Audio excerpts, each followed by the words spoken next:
লক্ষ্মীপুর জঙ্গলে একদিন বাঘ মামা তার ট্রাক্টর দিয়ে জমি চাষ করছিল। জমি চাষ শেষ করে বাঘ মামা বলে, যাক, জমি চাষ করা তো শেষ হলো। এখন আমি জমিতে গিয়ে তরমুজের বীজ লাগিয়ে দেই। এ কথা বলে বাঘ মামা তার জমিতে গিয়ে তরমুজের বীজ রোপণ করলো। ঠিক তখনই ওই পথ দিয়ে যাচ্ছিল দুষ্ট পাজি শিয়াল। আর বাঘ মামাকে জমিতে বীজ রোপণ করতে দেখে দুষ্ট পাজি শিয়াল বলে, আরে ওই তো দেখা যাচ্ছে বাঘ মামা ওর জমিতে তরমুজের বীজ লাগাচ্ছে। এত বড় জমিতে তরমুজের বীজ লাগাতে তো বাঘ মামার অনেক সময় লাগবে। এটাই সুযোগ, তাড়াতাড়ি যাই বাঘ মামার বাসায়। বাঘ মামার তো একটা মুরগির খামার আছে। এই সুযোগে বাঘ মামার মুরগির খামার থেকে কিছু মুরগি সাবার করে দেয়। আর দুষ্ট পাজি শিয়ালটি বাঘ মামার খামারে গিয়ে মুরগিগুলোকে দেখে বলে, বাবা কি নাদুস নুদুস মুরগি! এমন মুরগি তো আমি কোনোদিনও খাইনি। বাঘ মামার মুরগির খামার তো অনেক সুন্দর, তাই বাঘ মামা আসার আগেই এখান থেকে দুটো মুরগি নিয়ে আমি কেটে পড়ি। যেই ভাবা সেই কাজ। দুষ্ট পাজি শিয়াল মুরগির খামার থেকে দুটি মুরগি নিয়ে সেখান থেকে সটকে যায় আর একটি গাছের নিচে গিয়ে খুব মজা করে মুরগির মাংস খেতে লাগে।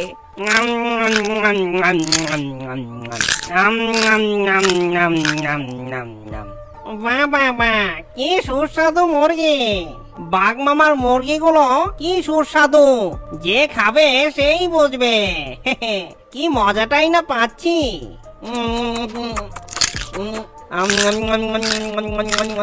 আর ওই দিকে বাঘ মামা জমিতে তরমুজের বীজই রোপণ করা শেষ হলে বলে, যাক, তরমুজের বীজগুলো লাগানো তো শেষ হলো।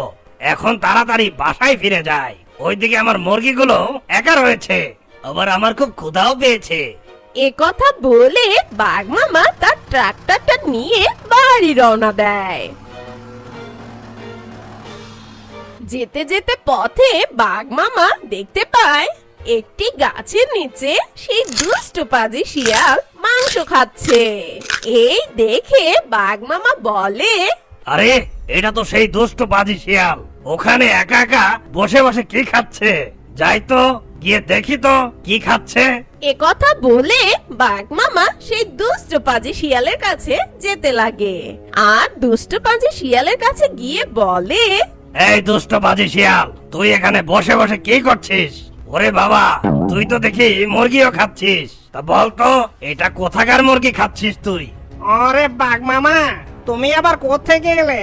আরে বেটা, আমি কোত্থেকে এলাম এটা তো বড় কথা না। তুই মুরগিটা কোথা থেকে পেয়েছিস সেটাকে বল।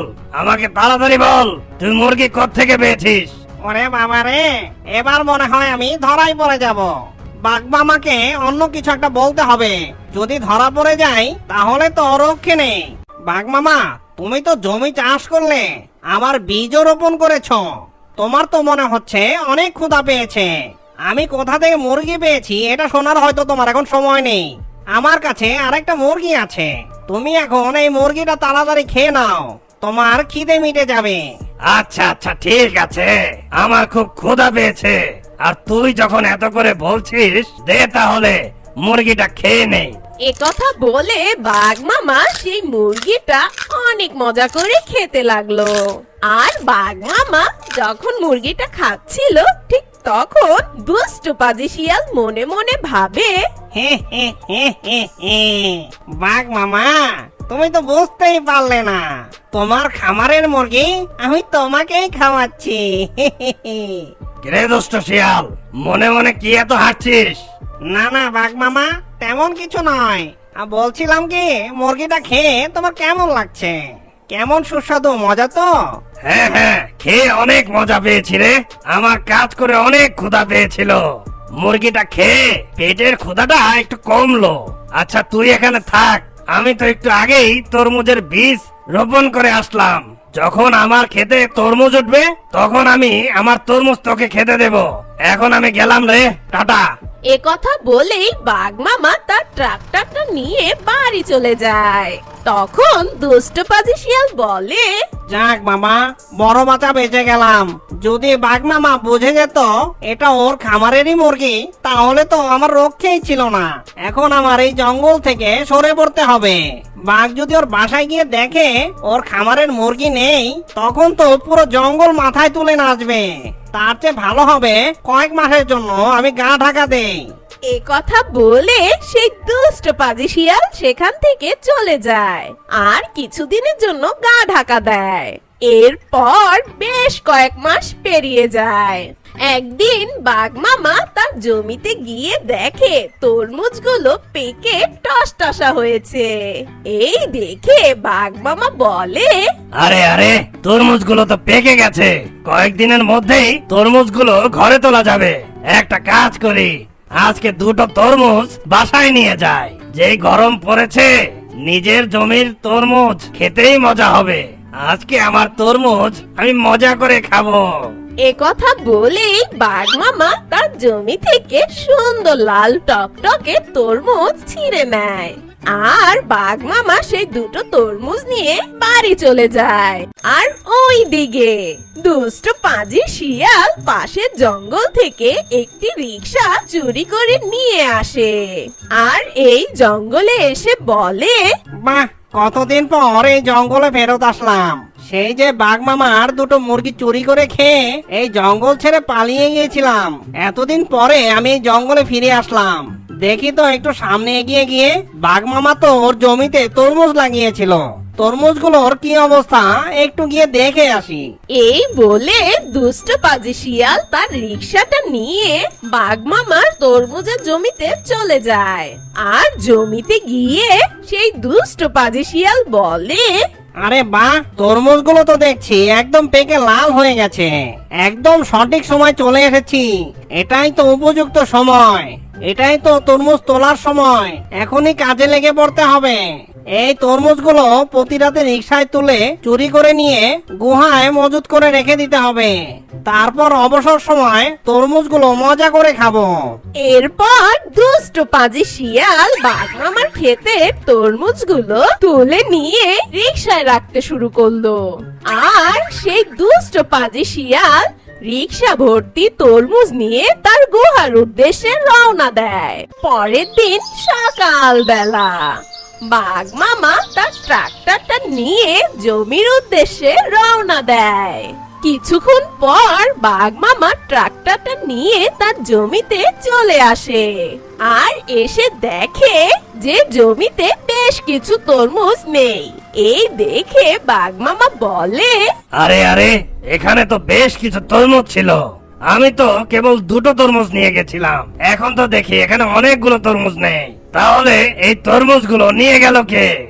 নিশ্চয়ই আমার এই তরমুজ ক্ষেতের উপর কোন দুষ্ট প্রাণীর নজর পড়েছে। এই দুষ্ট প্রাণীটা তো আমার ক্ষেতের তরমুজ একটাও রাখবে না। যেভাবেই হোক আমার এই তরমুজ চোরকে ধরতেই হবে। এ কথা বলে বাঘ মামা সেখান থেকে চলে যায়। এভাবে বেশ কিছুদিন কেটে যায়। এরপর বাঘ মামা তার জমির চারপাশে বেড়া দিয়ে দেয় আর তরমুজ খেতে ঢোকার সামনে একটি ফাঁদ পেতে রাখলো। এই কাজ শেষ করে বাঘ মামা বলে, যাক বাবা, আমার তরমুজ ক্ষেতের চারপাশে বেড়া দিয়ে দিলাম আর এর গেটে একটা ফাঁদ পেতে রেখেছি। এখন থেকে যে আমার তরমুজ খেতে চুরি করতে আসবে সেই এই ফাঁদে আটকা পড়ে যাবে। হা হা হা হা হা। আর ওই দিকে রাত হয়ে যায়। আর রাত হতে না হতেই দুষ্ট পাজি শিয়াল তার রিকশাটা নিয়ে বাঘ মামার জমির উদ্দেশ্যে রওনা দেয়। আর কিছুক্ষণ পর সেই দুষ্ট পাজি শিয়াল তার রিকশাটা নিয়ে বাঘ মামার জমির কাছে চলে আসে আর এসে বলে, আরে আরে, এ আমি কি দেখছি? তরমুজ ক্ষেতের চারপাশে দেখি বেড়া দিয়ে দিয়েছে, আবার সামনে এটা কি যেন লাগিয়েছে। যতই লাগাক না কেন, আমি তো ওই জমিতে ঢুকবোই ঢুকবো। এ কথা বলে যেই না দুষ্ট শিয়াল সেই গেট দিয়ে ক্ষেতের মধ্যে যেতে লাগলো, তখনই দুষ্ট পাজি শিয়াল সেই বাঘের পাতানো ফাঁদে আটকা পড়লো। হাই হাই, এটা কি হলো? আমি তো এই ফাঁদের ভেতর আটকা পড়ে গেলাম। এখান থেকে তো আমি এখন বেরো হতে পারছি না। এখন কি করব? সকালে এসে যখন বাঘ মামা আমাকে দেখবে তখন তো আমাকে মেরেই ফেলবে। অনেক চেষ্টা করার পরও সেই দুষ্ট পাজি শিয়াল সেই ফাঁদ থেকে বেরোতে পারে না। পরের দিন সকাল হতে না হতে বাঘ মামা তার ট্রাক্টরটা নিয়ে তার তরমুজ খেতে চলে আসে, আর এসে দেখে তার পাতানো ফাঁদে সেই দুষ্ট পাজি শিয়াল আটকা পড়েছে। এই দেখে বাঘ মামা বলে, রে দুষ্ট শেয়াল, তাহলে তুই আমার জমি থেকে তরমুজ চুরি করতি? তোকে তো এই জঙ্গলে অনেক দিন দেখিনি, সেই কবেই না দেখেছিলাম। তখন তো তুই আমার দুটো মুরগি চুরি করে একটা আমাকে খাইয়েছিলি, কিন্তু সেদিন আমি বাসায় গিয়ে দেখি আমার খামারেরই মুরগি নেই। আমার মুরগি তুই আমাকেই খাইয়েছিস, তাই না? আমি তোকে পরে কত জায়গায় খুঁজেছি, আজকে তোকে খুঁজে পেলাম। আজ পাশা খেলবো রে শাম, আজ আমি আমার তরমুজ আর মুরগি চুরির প্রতিশোধ নেব।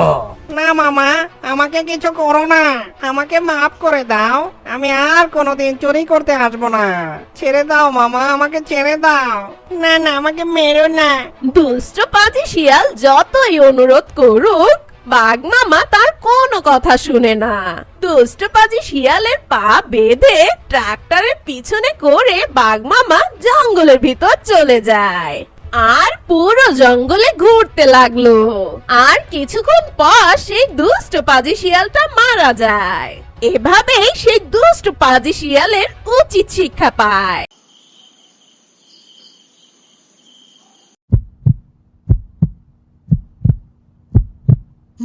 কিসের শব্দ? মামা, ওই মামা, ওই মামা, দেখো তো কিসের জানি শব্দ হইতাছে। ওটা আম পড়ার শব্দ, বাইরে আম পড়তাছে। ও, তাহলে চলো আম টুকাই। না না, এখন না, সকালে যাবো নি আম টুকাইতে। না, সকালে পাকা আম পচে যাবে তো।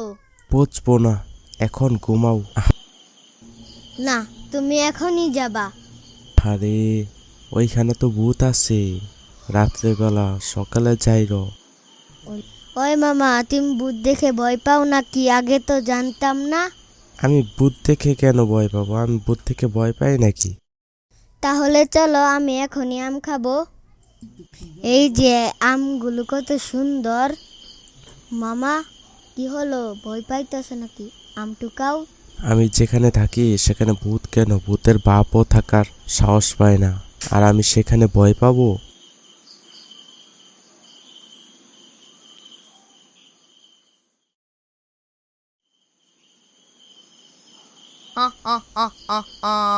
এই কে রে?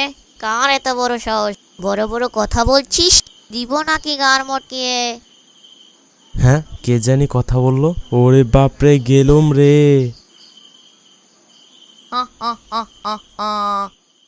ওই তুই কে রে? আর আর তুই আমার মামাকে কি করছ?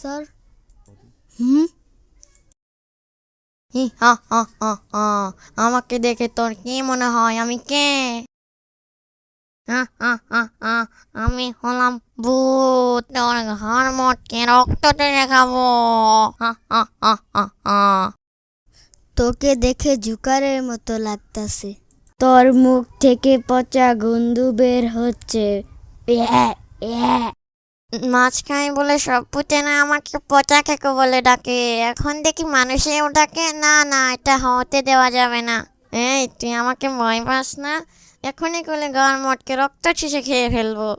তোকে দেখে আমার হাসি পাচ্ছে। কালকে আমি হাসির কথা সবাইকে বলে দিব। আচ্ছা শোনো, তুমি যা বলবো আমি তাই করব, কিন্তু তুমি আমাকে খেকো বলে ডাকবা না।